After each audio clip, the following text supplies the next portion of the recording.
Hello everyone, it's Rajita Marshan of English with Emotions.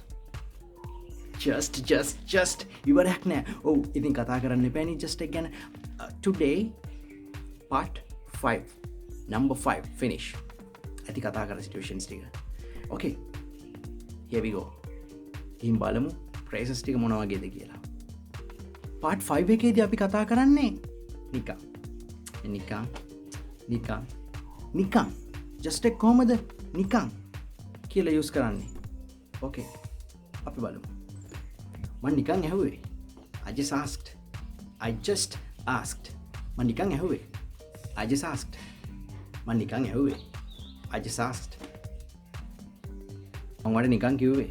I just told you. මම වඩ නිකන් කිව්වේ. I just told you. I just told you. I just told you.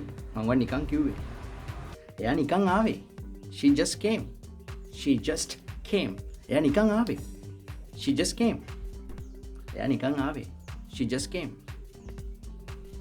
හරි, මගේ යාළුවෝ ඔක්කොම මගේ page එකට එකතු වෙන්න. page එක like කරන්න, comment කරන්න, share කරන්න, follow කරන්න. පොඩි හරි දෙයක් ඉගෙන ගමු. Thank you so much. Bye bye.